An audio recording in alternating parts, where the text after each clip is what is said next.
માર્ગ પર અવારનવાર અકસ્માત સર્જાય છે અને ત્રિભેટે માર્ગ પર સ્પીડ બ્રેકર મૂકવાની સ્થાનિકોએ માંગ કરી છે। ભુજમાં ગોઝારો અકસ્માત બન્યો।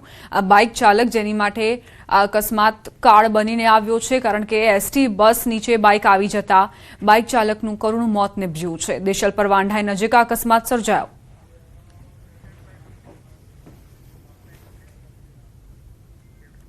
विश्व पर्यावरण दिवस निमित्ते एक पेड़ मां के नाम 3.0 कार्यक्रम योजायो। कार्यक्रम में मुख्यमंत्री भूपेन्द्र पटेले हाजरी आपी। सीएमए नागरिकों ने वृक्षारोपण करवा अपील करी। साथे ज वडाप्रधान नरेन्द्र मोदी सरकारना 12 वर्ष पूर्ण थवा पर कह્યું કે વૃક્ષારોપણ જેવી જનહિતની પ્રવૃત્તિઓ સાથે ઉજવણી થવી જોઈએ। પીએમ મોદીએ આપેલા મિશન લાઈફના મંત્ર પર તેમણે ભાર મૂક્યો। તેમણે પર્યાવરણ બચાવવા માટે પેટ્રોલ અને પાણીનો બગાડ અટકાવવા પર ભાર મૂક્યો। ભૂપેન્દ્ર પટેલે વૃક્ષારોપણને સરકારી કાર્યક્રમની જગ્યાએ જન આંદોલન બનાવવાનું આહવાન કર્યું। ભવિષ્યની પેઢી માટે દરેક જ નાગરિકે આ જવાબદારી નિભાવવી જરૂરી છે। અમદાવાદમાં મિશન 5 મિલિયન ટ્રીઝનો ભવ્ય પ્રારંભ થયો છે। મુખ્યમંત્રી ભૂપેન્દ્ર પટેલના હસ્તે આ અભિયાન અંતર્ગત વૃક્ષારોપણ કરાયું હતું। પર્યાવરણ સંરક્ષણ માટે એએમસી દ્વારા 50 લાખ વૃક્ષો વાવવાનું મહાઅભિયાન શરૂ કરાયું છે। અમદાવાદ મ્યુનિસિપલ કોર્પોરેશનની આ અનોખી પહેલ છે। આ સાથે શહેરમાં હવાની ગુણવત્તા સુધારવા માટે ખાસ પગલું લેવાયું છે। મુખ્યમંત્રીએ મોબાઈલ સોર્સ અપોર્શનમેન્ટ લેબને પણ લીલી ઝંડી આપી પ્રસ્થાન કરાવ્યું હતું। 5 जून आज पर्यावरण दिवस અને पर्यावरण दिवसनी બધાને ખૂબ ખૂબ શુભેચ્છાઓ। આજે માનનીય વડાપ્રધાનશ્રીના સફળતાપૂર્વક 12 વર્ષ પૂર્ણ થવાને અને એની ઉજવણીના ભાગરૂપે પણ આજે શરૂઆત થઈ રહી છે। આ ઉજવણી પણ સસ્ટેનેબલ ડેવલપમેન્ટ અને પ્રજાજનોને ઉપયોગી સસ્ટેનેબલ ડેવલપમેન્ટ માટે બેક ટુ બેઝિક એટલે કે પર્યાવરણનું જતન થાય એના માટે થઈ અને આજે વૃક્ષારોપણની શરૂઆત કરી છે। અને વૃક્ષારોપણ અને આપણા હરરોજ જીવનના દરેકે દરેક પળ पर्यावरण प्रिय केवी रीते रही शकाय एना माटेनुं पण मिशन लाइफ माननीय वडाप्रधानश्रीए देशवासीओने आप्युं छे। रोज बरोजनी लाइफमां पण पर्यावरणनुं जतन माटे पेट्रोल बचाईए, पाणी बचाईए, वृक्षो वावी अने पर्यावरण प्रिय वातावरण बने एना माटेनुं आपणे सौ साथे मळी अने माननीय वडाप्रधानश्रीनी अपीलने माना। વાવથરાદના દિયોદર તાલુકા પંચાયતના પ્રમુખ અને ઉપપ્રમુખે વિધિવત રીતે પદભાર સંભાળ્યો છે। 27 મેના રોજ યોજાયેલી ચૂંટણીમાં કોંગ્રેસના ઉમેદવારો પ્રમુખ અને ઉપપ્રમુખ તરીકે ચૂંટાયા હતા, જે ચૂંટણી પહેલા વિવાદોમાં પણ રહી હતી। પ્રમુખ તરીકે પ્રભાતબા મફતસિંહ વાઘેલા અને ઉપપ્રમુખ તરીકે પાનાબેન વેલાજી ચાવડા ઠાકોરે પદગ્રહણ કર્યું। પદગ્રહણ સમારોહ દરમિયાન કાર્યકરોએ બંનેને ફૂલહાર પહેરાવી અને મોં મીઠું કરાવી શુભેચ્છાઓ પાઠવી હતી। તાલુકા વિકાસ અધિકારી શામળ પટેલે શાલ ઓઢાવી અને બુકે આપીને બંનેને અભિનંદન આપ્યા। આ પ્રસંગે કોંગ્રેસના આગેવાનો અને ચૂંટાયેલા સભ્યો ઉપસ્થિત રહ્યા હતા। 22 બેઠકોમાંથી કોંગ્રેસે 12 બેઠકો મેળવી બહુમતી સાથે તાલુકા પંચાયતમાં સત્તા સ્થાપિત કરી છે।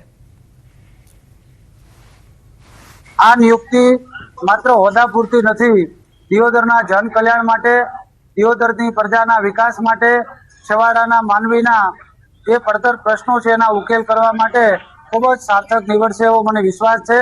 પ્રમુખ અને ઉપપ્રમુખને ખૂબ ખૂબ શુભકામનાઓ પાઠવું છું। તમે તાલુકાના તમામ નાના મોટા ગરીબ મધ્યમ વર્ગ એસસી એસટી ઓબીસી અને તાલુકાના જે મતદારોએ જે આપણા પર વિશ્વાસ મૂક્યો છે એ ભરોસાને સાર્થક કરવા માટે અમને જે જિમ્મેદારી સોંપી છે એ અમે નિભાવશું। ગુજરાતભરમાંથી રાજ્યસભાના ઉમેદવાર તરીકે ભાજપે ગીર સોમનાથ જિલ્લાના માનસી પરમારનું નામ જાહેર કર્યું છે। નામ જાહેર થયા બાદ માનસી પરમાર પોતાના વેરાવળ તાલુકાના કાજલી પહોંચ્યા હતા। ધારાસભ્ય ભગવાન બારડ સહિત ગામના સ્થાનિક આગેવાનોએ હાર પહેરાવી મીઠાઈ ખવડાવી તેમનું સ્વાગત કર્યું હતું। માનસી પરમારે ટિકિટ આપવા બદલ પાર્ટીનો આભાર માન્યો હતો।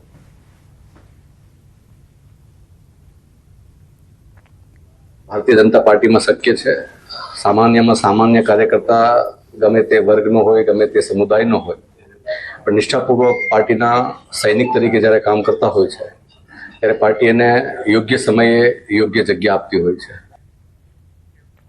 દ્વારકા જિલ્લાના ખંભાળિયાના વતની અને પૂર્વ ધારાસભ્ય મેઘજીભાઈ કણઝારિયાના પુત્ર જીતેન્દ્ર કણઝારિયાને ભાજપે રાજ્યસભાના ઉમેદવાર બનાવ્યા છે. ત્યારે જિલ્લા ભાજપ કાર્યકરોમાં ખુશીની લાગણી છવાઈ. ખંભાળિયામાં જોધપુર ગેટ પાસે સતવારા સમાજ તેમજ ભાજપના અગ્રણીઓએ ફટાકડા ફોડી અને મીઠાઈ ખવડાવી ભવ્ય ઉજવણી કરી. સતવારા સમાજને અત્યાર સુધીનું સૌથી મોટું રાજકીય પદ મળતા ખુશી વ્યક્ત કરી. જિલ્લામાં પ્રથમ વખત કોઈ નેતાનું નામ રાજ્યસભાના સાંસદ તરીકે જાહેર થતા ઉજવણીનો માહોલ જોવા મળ્યો. દ્વારકા જિલ્લાના જિલ્લા પંચાયતના પૂર્વ કારોબારી ચેરમેન ભાઈ શ્રી જીતેન્દ્રભાઈ મેઘજીભાઈ કણઝારિયાની પ્રદેશ દ્વારા જ્યારે આજે સાંસદ સભ્ય તરીકે એમની નિમણૂક થઈ છે ત્યારે અમે સૌ ખુશી અને હર્ષની લાગણી દેવભૂમિ દ્વારકા જિલ્લાના ભારતીય જનતા પાર્ટીના કાર્યકરો દ્વારા ખૂબ ખુશીની લાગણી અનુભવી વ્યક્ત કરીએ છીએ. નોકરીની લાલચે વિદેશ જવા માંગતા લોકો સાવધાન થઈ જજો, કેમ કે આણંદના બોરસદનો એક કિસ્સો સામે આવ્યો છે, જેમાં 2 યુવતીઓ રોજગારીની આશાએ એજન્ટ મારફતે વિદેશ ગઈ હતી, પરંતુ લાઓસની રાજધાની વિયન્ટિયાનમાં ફસાઈ ગઈ.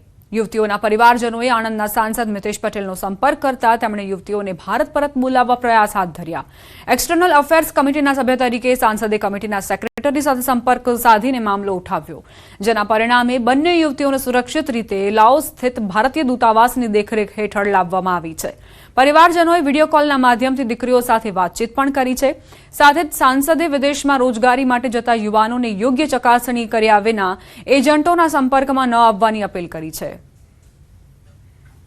આ બંને દીકરીઓને એમાંથી એક દીકરી પહેલાં દુબઈ મુકામે ગયેલી હતી. દુબઈ મુકામે એને કદાચ જોબ કરેલી હતી ને ત્યાર પછી એ પાછી આવી હતી ને ત્યાર પછી ફરીથી એની બેનને લઈને આ દીકરી ગયેલી હતી.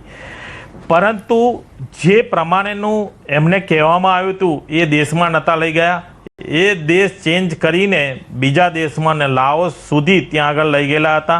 અને ત્યાં આગળ હું તમને અત્યારે ચોક્કસ કહું છું કે નાની અમથી એક 6x6ની ઓરડીમાં એ લોકોને રાખતા હતા. પૈસા પડાવવાનું જે ફ્રોડ ચાલી રહ્યું છે એ બંને દીકરીઓ સાથે આ કામ કરાવવામાં આવતા હતા.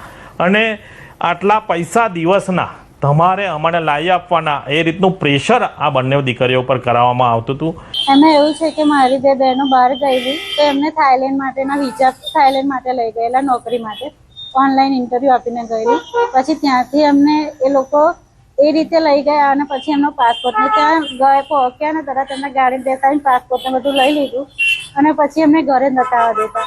તો અમે બહુ કોશિશ કરી પણ પછી કશું ના એ થયું. ત્યારે અમે છેલ્લે સાંસદ સદસ્ય મિતેશભાઈ પટેલની અમે મદદ લીધી અને મિતેશભાઈ પટેલે અમને એટલી મદદ કરી અને એમના દ્વારા અત્યારે મારી 2 બહેનો છે એ સહી સલામત ઘરે પાછી આવી રહી છે. અને એમને દિવસ રાત એક કરીને અમારી જે મદદ કરી એના માટે અત્યારે એમનો ખૂબ હું આભાર માનું છું. સુરત જિલ્લા કોર્ટે 23 વર્ષીય યશ દોશીની અત્યંત ક્રૂર હત્યાના કેસમાં આરોપી બેચર કાકડિયાને ફાંસીની સજા ફટકારી છે. કોર્ટે આ કેસને રેરેસ્ટ ઓફ ધ રેર ગણાવી કડક ટિપ્પણી કરતા જણાવ્યું કે આવા જઘન્ય ગુનામાં કોઈ દયા દાખવી શકાય નહીં. આરોપીએ ₹15 લાખની અદાવતમાં નિર્દોષ યુવકને નિશાન બનાવી હીરા સાફ કરવા વપરાતા એસિડથી હુમલો કર્યો હતો અને બાદમાં કટર વડે તેના હાથ પગ કાપી નિર્દયતાપૂર્વક મોતને ઘાટ ઉતાર્યો હતો.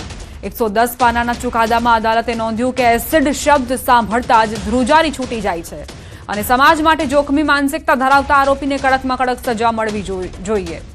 કેસ દરમિયાન 60 દસ્તાવેજી પુરાવા અને 36 સાક્ષીઓ રજૂ કરવામાં આવ્યા હતા. તપાસમાં આરોપીનો 1999થી ગુનાહિત ઇતિહાસ સામે આવ્યો હતો, જેમાં અગાઉ 2 હત્યા અને એસિડ હુમલા જેવા ગંભીર ગુનાઓમાં તેની સંડોવણી પણ બહાર આવી હતી. સુરત જિલ્લા કોર્ટના ઇતિહાસમાં આ ફાંસીની 9મી સજા તરીકે નોંધાઈ છે.